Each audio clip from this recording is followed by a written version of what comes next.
Hola, hombres. Me llamo Kennedy Puckett.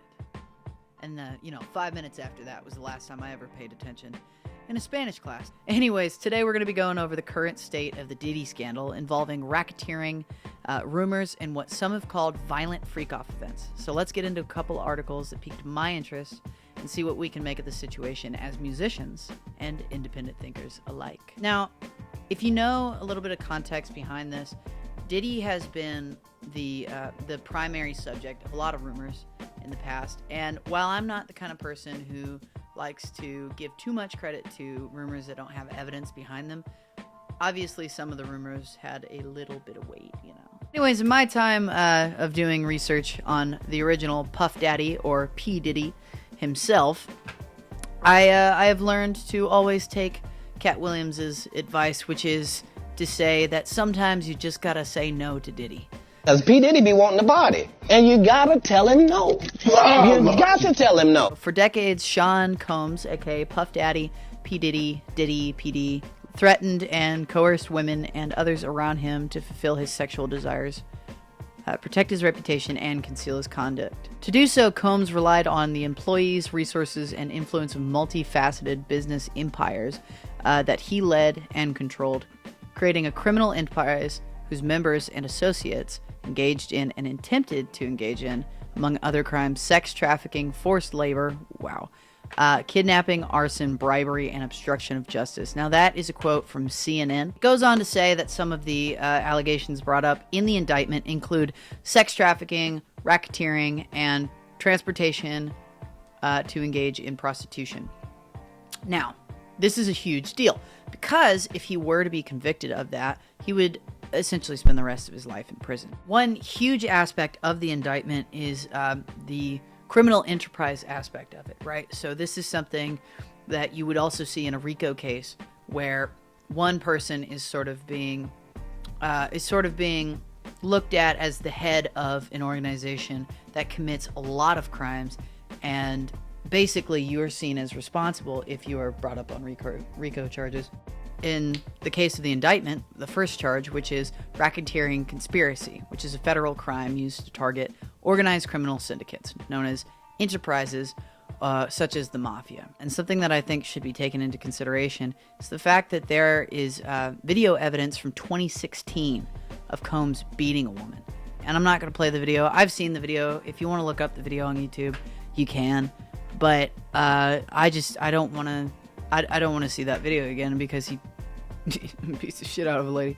The woman seen in the video is Cassandra Ventura. I'm sorry if I don't say that last name right. Who was his girlfriend at the time and is a key part of the case as he's being accused of years of abuse. According to the indictment, this abuse was at times verbal, emotional, physical, and sexual.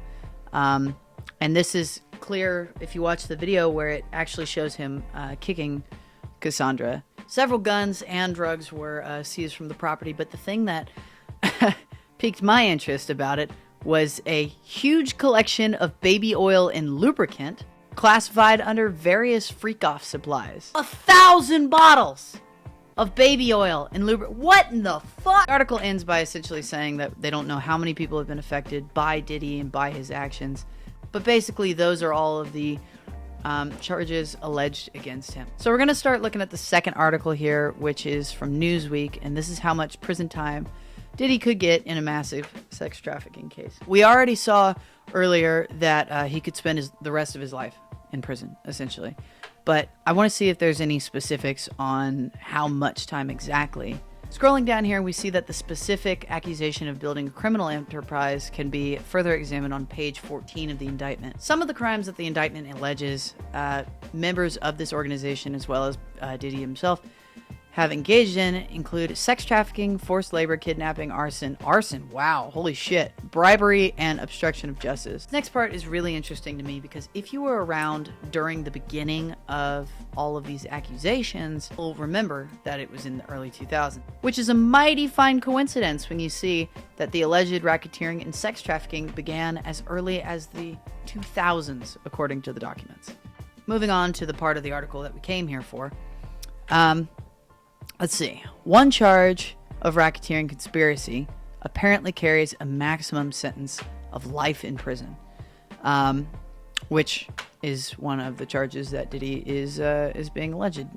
Following this trend, the charge of sex trafficking by force, fraud, or coercion carries a maximum sentence of life in prison as well, and a mandatory minimum sentence of 15 years in prison. Finally, the third charge, which he's alleged to have committed, is transportation for purposes of prostitution, which carries a maximum sentence of 10 years in prison. According to a legal analyst at CNN, sex trafficking by force, fraud, or coercion is an extraordinarily serious charge because this is a federal prosecution against Diddy, not a state prosecution. The charges carry higher penalties and a higher potential sentences. If you didn't know this, by the way, Diddy already has multiple civil lawsuits against him from women accusing him of sexual assault. And in November of 2023, he settled ex-Cassie's rape lawsuit against him. All of these things could end up with Diddy in prison for the rest of his life.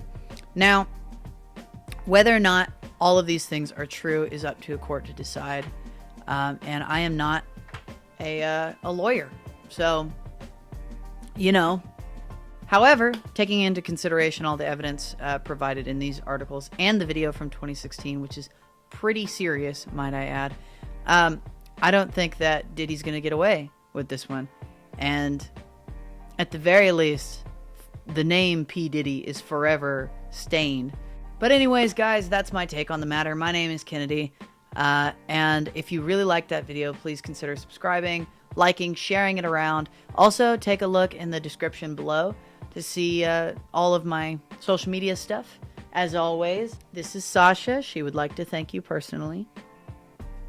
She hasn't quite gotten into the camera thing yet. But thank you, everybody, and I'll see you next time.